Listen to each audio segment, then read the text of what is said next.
Olá, seja bem-vindo ao nosso estudo bíblico online. Estamos aqui mais uma vez estudando um pouco da palavra de Deus, aprendendo juntos com o texto sagrado.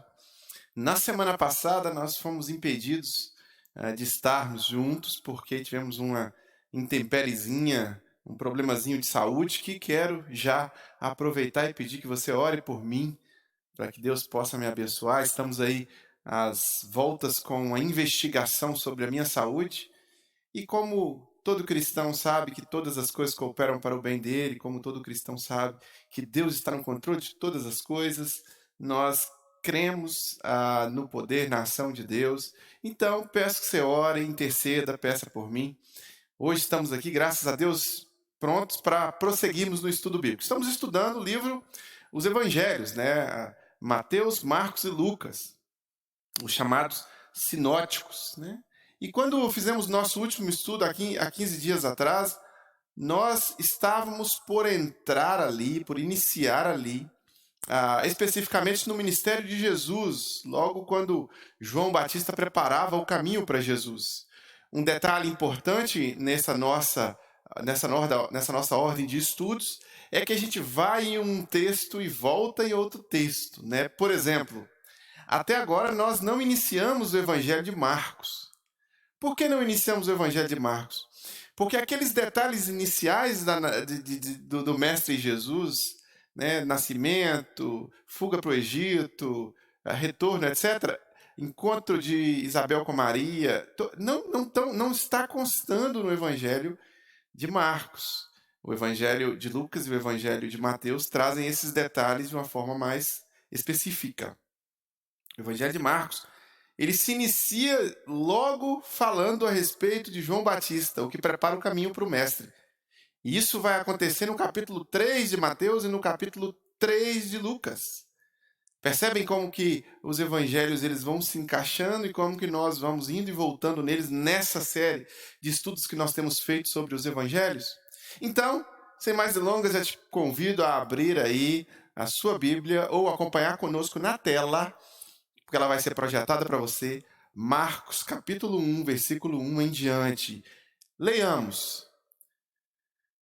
Princípio do Evangelho de Jesus Cristo, o Filho de Deus.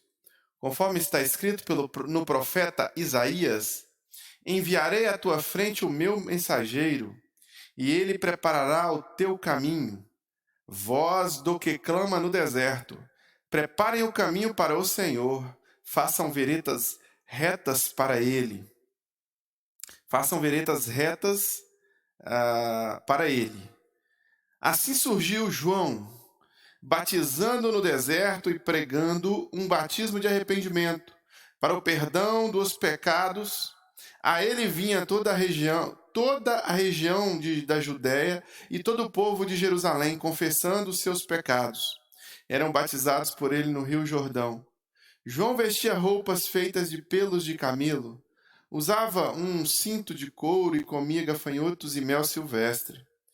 E esta era a sua mensagem: depois de mim, vem alguém mais poderoso do que eu, tanto que não sou digno nem de curvar-me e desamarrar as correias da sua sandália. Eu vos batizo com água, mas ele os batizará com Espírito Santo. Logo após esse relato que Marcos faz, ele vai nos relatar o batismo de Jesus. Percebam como que esses 11 versículos condensam, resumem essa experiência inicial aqui do anúncio, do prenúncio da vinda de Jesus. O Evangelho de Mateus traz uma perspectiva um pouco mais detalhada também, nós vamos ver daqui a pouco. O Evangelho de Lucas também faz isso, nos complementa, nos enriquece com esse resumo de 11 versículos que Marcos acaba nos trazendo. Mas nesses 11 versículos a gente consegue ver algumas coisas muito importantes para a nossa compreensão a respeito do Messias. Primeiro, ele menciona Isaías. Isaías foi um profeta que viveu 700 anos antes da vinda do Messias, e ele profetizou sobre Jesus com uma riqueza de detalhes tão intensa e tão rica que Isaías é chamado de o profeta messiânico do Antigo Testamento. Coisas que Isaías falou com riqueza de detalhes foram vivenciadas no Novo Testamento e os evangelistas retrataram. Hoje nós podemos encaixar essas peças, né? Isaías, por exemplo, menciona a voz do que clama no deserto. O Evangelho de Marcos menciona esse trecho de Isaías, quando fala que o mensageiro que é enviado à frente traz a voz que clama no deserto, que prepara o caminho para o Senhor, né? Ele está mencionando a vida de João. E aí ele faz essa alusão, ele faz essa conexão, o evangelista Marcos faz essa conexão, trazendo logo a ideia de que João surge como esse mensageiro. E aí ele relata que João prega o batismo do arrependimento. Então, o que você precisa entender é que nesse momento aqui não existia cristianismo. Existiam inúmeras religiões e existiam o judaísmo. O Mestre Jesus, a promessa da vinda do Messias, da linhagem e da origem judaica. E Jesus vem nesse contexto em que há o batismo pelo arrependimento. Aqui, o batismo não é em nome do Pai, do Filho, do Espírito Santo. O batismo aqui não tem a ver com estrutura cristã. O batismo aqui é uma simbologia, e não era só uma simbologia cristã. Outras religiões também batizavam. Mas passava uma ideia de que havia oportunidade de arrependimento para aqueles que pecavam contra Deus. E aí João Batista pregava esse batismo por arrependimento.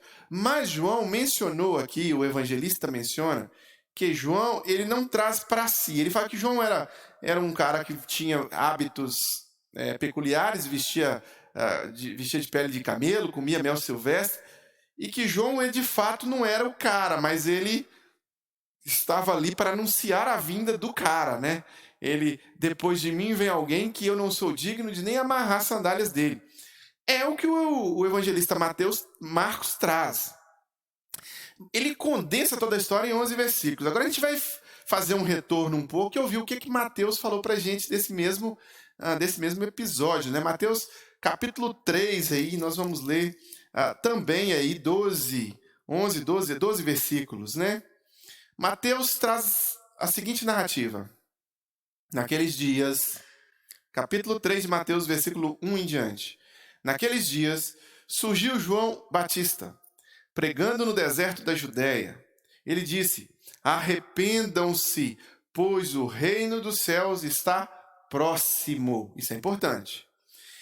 Este é aquele que foi anunciado pelo profeta Isaías, voz do que clama no deserto. Preparem o caminho para o Senhor. Façam veredas retas para ele. As roupas de João eram feitas de pelos de camelo e ele usava um cinto de couro na cintura. Seu alimento era mel silvestre. A ele vinha gente de Jerusalém, de toda a Judéia e de todas as regiões ao redor do Jordão, confessando os seus pecados, eram batizados por ele no rio Jordão.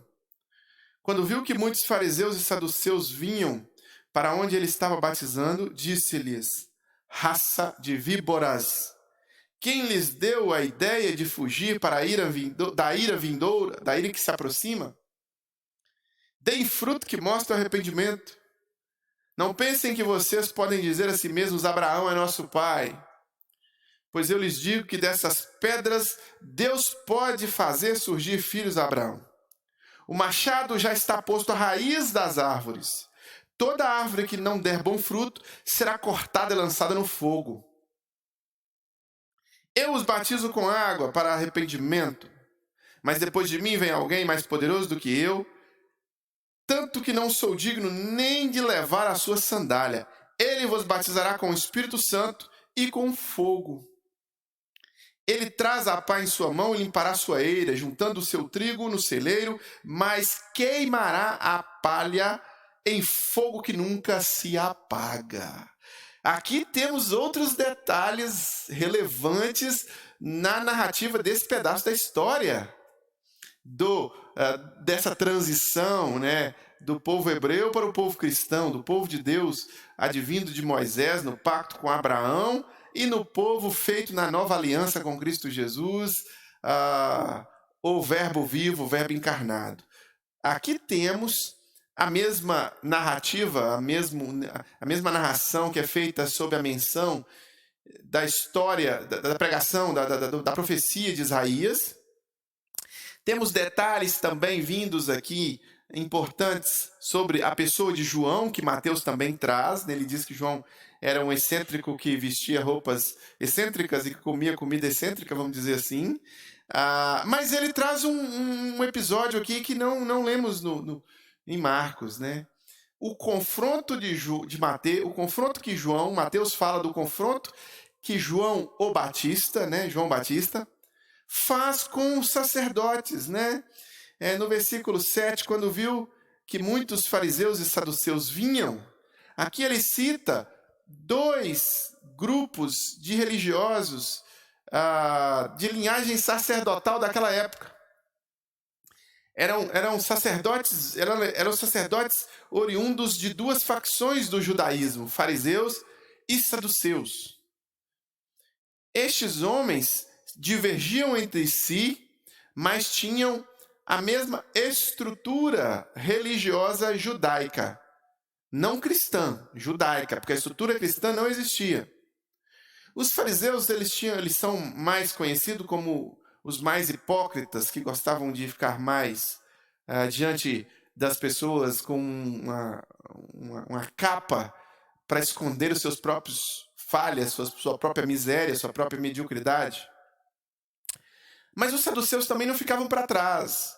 Foram esse grupo de pessoas, né, esse sinédrio que representava essas correntes judaicas todas, que crucificaram Jesus, que mancomunaram para que Jesus fosse crucificado e que depois tentaram sufocar a voz do cristianismo, e quanto mais cristãos eles mandavam e tentavam silenciar e matar, mais cristãos se colocavam diante de Deus para ser instrumentos dele, cada um à sua maneira.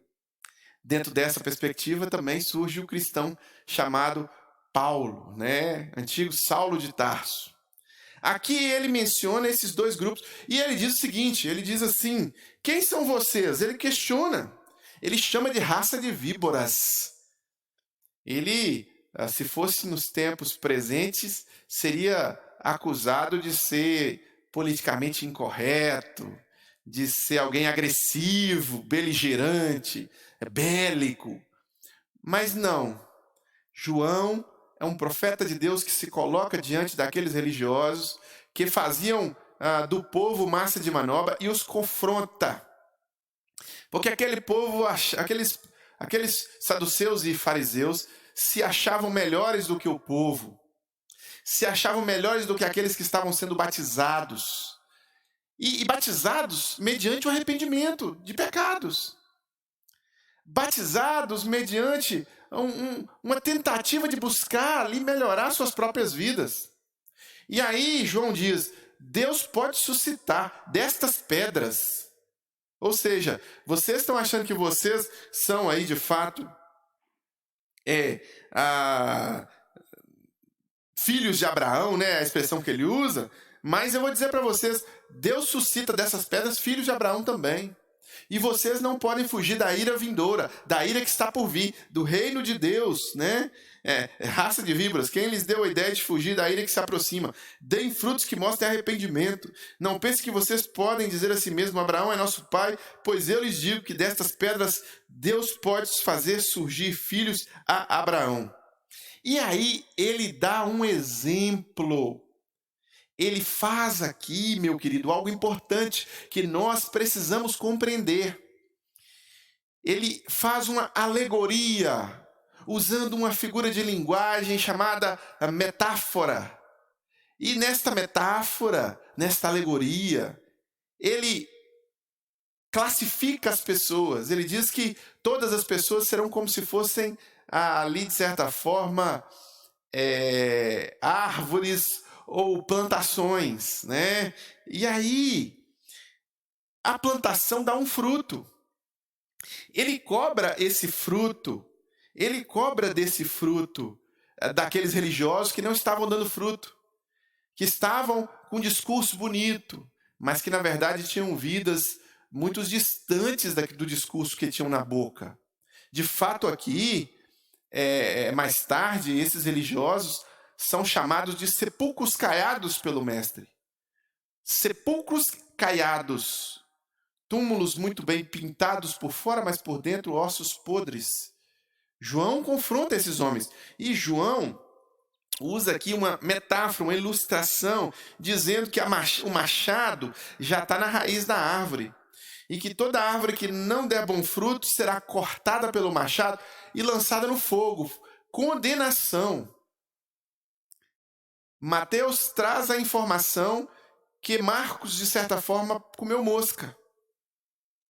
Mateus fala que haverá aqui condenação para aqueles que não derem fruto, né? Para aqueles que não trouxerem, foram uma árvore que não trouxer fruto, comparando com aqueles religiosos que eram muito bonitos no discurso, mas que não tinham nada para apresentar de concreto, que não tinham fruto em suas próprias vidas, não tinham fruto em seu existir no mundo, né? Depois, Mateus retrata no discurso de João uma alegoria muito interessante, que ele diz que Jesus vai fazer essa divisão, será esse divisor de águas.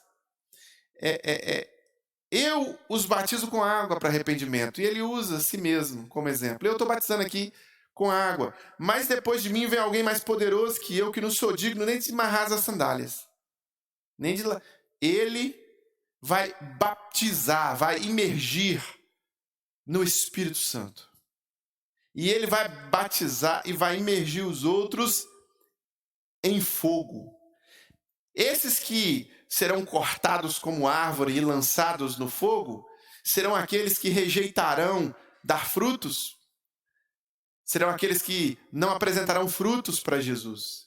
E aqueles que apresentarem frutos, Jesus fala que, Mateus fala que João disse que vai ser colocado no celeiro. Olha, ele traz a pá na sua mão e limpará a sua eira, juntando o trigo em celeiro, mas queimará a palha com fogo que nunca se apaga. Aqui há uma ilustração muito importante, muito forte e muito mal compreendida nos dias de hoje. Jesus é o divisor de águas. Em Jesus, nós estaremos salvos em Cristo. Nós estaremos guardados no celeiro. Estaremos morando com Deus na eternidade. Estaremos juntos com o Pai. Quando chegar a nossa hora de partir, quando Jesus voltar. Sem Jesus, nós seremos condenados ao fogo que nunca se apaga.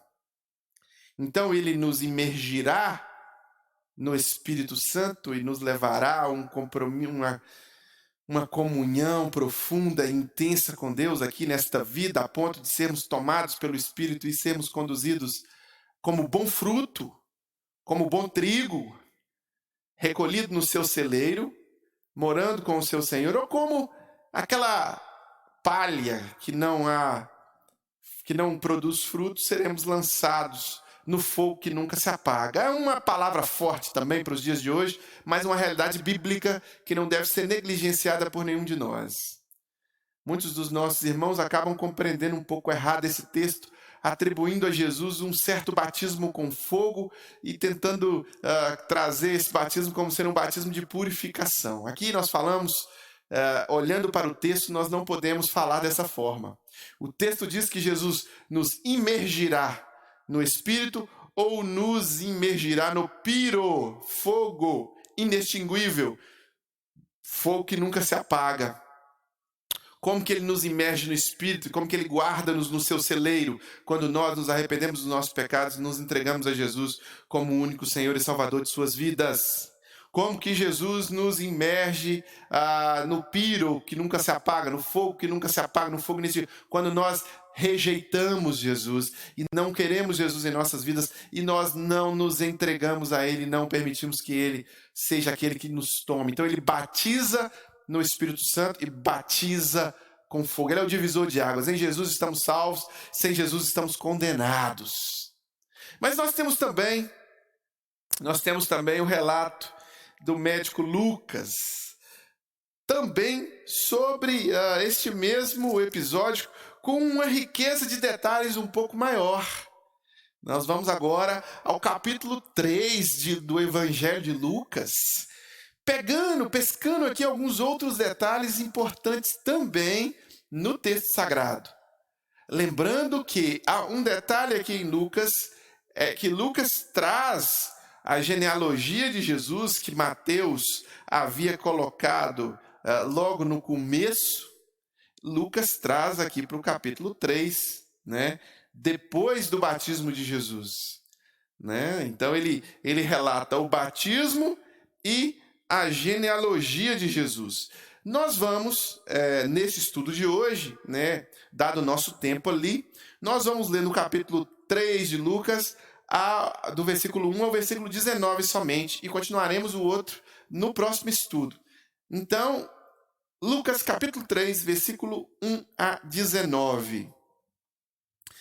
No 15º ano do reinado de Tibério, percebem outros detalhes? Aqui nós temos uma data. Nós conseguimos nos colocar no tempo. No 15º ano do reinado de Tibério César, quando Pôncio Pilatos era governador da Judéia, Herodes, tetrarca da Galiléia, seu irmão Filipe, tetrarca da Itureia, e Traconites e Lisânias, tetrarca de Abilene, Anás e Caifás exerciam o sumo sacerdócio. Foi nesse ano que veio a palavra do Senhor a João, filho de Zacarias, no deserto, e ele percorreu toda a região próxima ao Jordão, pregando um batismo de arrependimento para o perdão dos pecados, como está escrito no livro das palavras de Isaías, o profeta: voz do que clama no deserto, preparem o caminho para o Senhor, façam veredas retas para ele. Todo o vale será aterrado e todas as montanhas e colinas niveladas. As estrelas tortuosas serão endireitadas e os caminhos acidentados aplanados. E toda a humanidade verá a salvação de Deus. João dizia às multidões que saíssem para serem batizadas por eles. Raça de víboras! Quem lhes deu a ideia de fugir para a ira que se aproxima? Da ira que se aproxima? Deem fruto que mostrem o arrependimento e não comecem a dizer a si mesmos: Abraão é nosso pai. Pois eu lhes digo que dessas pedras Deus pode fazer surgir filhos a Abraão. O machado já está posto à raiz das árvores, e toda árvore que não der bom fruto será cortada e lançada no fogo. Ao fogo. O que devemos fazer então? Perguntavam as multidões. João respondia: quem tem 2 túnicas, dê uma a quem não tem. Quem não tem nenhuma. E quem tem comida, faça o mesmo. Alguns publicanos também vieram para serem batizados. Eles perguntaram: mestre, o que devemos fazer? Ele respondeu: não cobrem nada além do que lhes foi estipulado. Então alguns soldados lhe perguntaram: e nós, o que devemos fazer? Ele respondeu: não pratiquem extorsão, nem acusem ninguém falsamente. Contentem-se com o seu salário. O povo estava em grande expectativa, questionando em seu coração se acaso João não seria o Cristo. João respondeu a todos: eu vos batizo com água, mas virá alguém mais poderoso do que eu, tanto que não sou digno nem de desamarrar as correias das suas sandálias. Ele os batizará com o Espírito Santo e com fogo. Ele traz a pá em sua mão, a fim de limpar sua eira e juntar o trigo em seu celeiro, mas queimará a palha com fogo que nunca se apaga. E com muitas outras palavras, João exortava o povo e lhe pregava as boas novas. Todavia, quando João repreendeu Herodes, o tetrarca, por causa de Herodias, mulher do próprio irmão de Herodes, e por todas as outras coisas más que ele tinha feito, Herodes acrescentou a todas elas a de colocar João na prisão. Percebam como que o texto do médico Lucas, também rico em outros detalhes que não pegamos nem em Marcos e nem em Mateus? Aqui nós vemos ele citar de novo Isaías capítulo 40. Aqui nós vemos ele citar de novo o batismo com fogo, né? E o batismo com o Espírito Santo, né? E essa coisa de Jesus ser o separador que vai ter o machado na sua mão. Aqui nós vemos, mas nós temos novidades. Uma delas é o tempo em que ocorreu esses fatos, no 15º ano do reinado de Tibério César. Temos aqui um relato do mundo político daquela época, logo no começo do capítulo.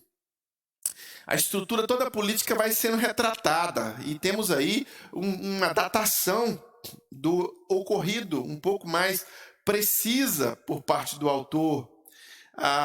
Temos também relatos a respeito do porquê João dizia determinadas coisas que foram, de certa forma, omitidas pelos outros. Os soldados fazem pergunta, o publicano faz pergunta e João responde. Né? Quando o povo cria uma grande expectativa em relação a João e acredita que João é o Messias, né? João está sim na profecia de Isaías capítulo 40, né? João é a voz do que clama no deserto, mas João não é o Messias. E o povo estava tentando atribuir a João ali ser o Messias, e o que João fala, não. Eu não sou o Messias. Não sou eu. Eu não sou digno de amarrar as sandálias do mestre. Eu não sou digno de amarrar as sandálias do mestre. Ele é mais poderoso do que eu. Irmãos, queridos, João faz uma declaração de fé, de fato, de que aquele que estava por vir ali faz de todos nós indignos da sua presença, indignos das suas sandálias. E essa é a realidade cristã. Nós, como cristãos, somos indignos. Jesus, ele é perfeito. Jesus, ele não cometeu pecados. Jesus é o verbo vivo e nós somos falhos, pecadores.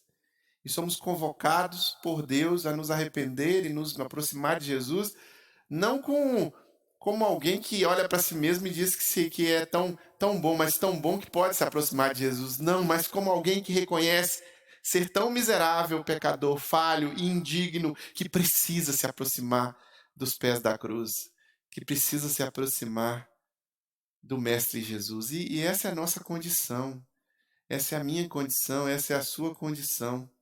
Nós não somos dignos de amarrar as sandálias do Mestre e por isso nós precisamos do Mestre. Carecemos da sua graça, do seu perdão, do seu amor. Que assim seja no seu coração, que assim seja no meu coração, que assim seja no nosso coração.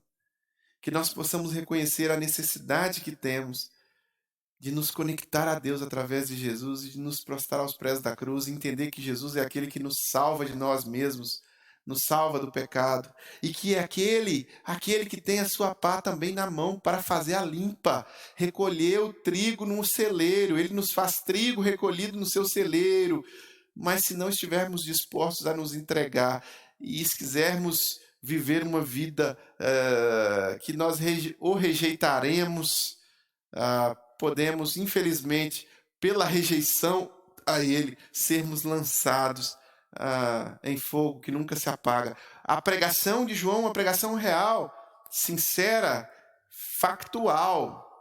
João nos alerta para a necessidade que temos de Jesus. Só que João não alegrou o coração de Herodes, o tetrarca, não.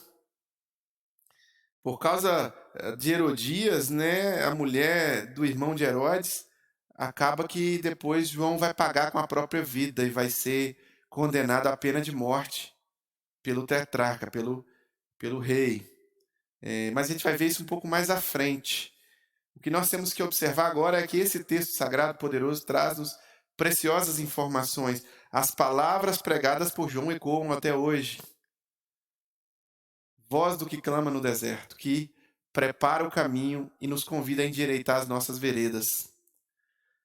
Entenda que isso é para você também. Jesus é aquele que endireita as nossas veredas, é aquele que nos recolhe como bom trigo, nos transforma em bom trigo. Sejamos trigo, seja trigo você, dê frutos. Permita que o Senhor esteja conduzindo a sua vida e permita que o Senhor possa fazer de você nova criatura. Há esperança, sempre há esperança. Todos vós que estáis cansados e sobrecarregados, eu vos aliviarei, disse Jesus. Vinde a mim. Então vá até Jesus. Pastor, eu tô passando por um momento difícil. Eu sou uma pessoa religiosa e tal, mas eu tô passando por um momento difícil e não tô conseguindo ir até Jesus. As portas estão abertas. Vá até Jesus. Vá até Jesus. Vá até Jesus. Ele quer produzir descanso em você. E Ele quer fazer de você trigo. Ele quer conduzir você a águas verdejantes, a pastos verdejantes, a águas tranquilas. Entrega o teu caminho ao Senhor, confia nele. E Ele tudo fará. Confia. Tenha segurança de estar nos braços e na condução do Mestre Jesus. Essa é a mensagem daquele que entende que não é digno de amarrar as sandálias de Jesus.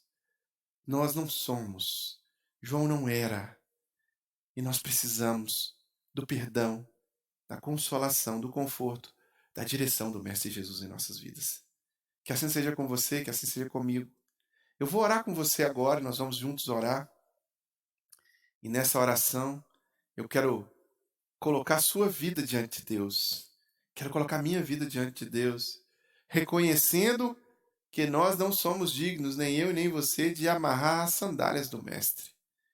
E que nós estamos dispostos a nos atirar aos pés dele, para que ele venha permitir que a sua graça, gotas da sua graça sejam derramadas sobre as nossas vidas. Se você está disposto a fazer isso, ore comigo agora. Pai, em nome de Jesus, nos colocamos diante do Senhor, como ovelhas do teu aprisco, do teu rebanho, clamando a tua graça, misericórdia e consolação sobre as nossas vidas. Queremos ser bom trigo do Senhor. Queremos ser recolhidos no teu celeiro. E como bom trigo do Senhor, recolhidos em teu celeiro, nos colocamos diante do Senhor, como instrumentos do Senhor, reconhecendo esta palavra poderosa, este texto dos evangelistas que nos ensina tanto a respeito da importância que é nos arrependermos e nos entregarmos ao Mestre. Nos arrependermos e nos convertermos a Jesus. Que essa seja a nossa realidade pessoal. Que essa seja a realidade do meu irmão e irmã que acompanha pela internet agora.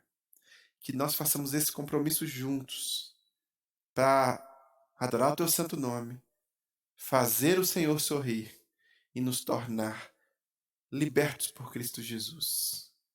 Em nome de Jesus é nossa oração. Amém. Amém. Meus queridos, semana que vem nós voltaremos dando prosseguimento agora a partir do batismo do Mestre Jesus. Se você quiser contribuir financeiramente com a Igreja do Coração, a chave Pix é financeiro@igrejadocoração.com. Quando você contribui financeiramente, você abençoa os projetos da Igreja do Coração. Você abençoa o trabalho da Igreja do Coração. Eu encorajo você a fazer isso. Nós temos muitas despesas que precisamos de honrar e elas só podem ser honradas se você fizer a sua parte de contribuir, de entregar o seu dízimo, de entregar a sua oferta. Senão a gente não consegue também fazer o trabalho que vai até você, que vai até outras pessoas também. As informações da conta também estão na sua tela. Elas também, caso você não use a chave Pix, elas também estão acessíveis a você, tá bom? Estamos nos reunindo presencialmente todos os domingos na Avenida Dom José Gaspar, número 185, no bairro Coração Eucarístico. Todas as quintas-feiras, às 8 horas da noite, nós nos encontramos aqui no Estudo Bíblico Online e todos os domingos, ao vivo de manhã, nós nos encontramos na Escola Bíblica Dominical. Que Deus te abençoe, que o amor de Deus o Pai, comunhão e consolação do Santo Espírito e graça de Jesus seja sobre a sua vida, seja sobre a sua família.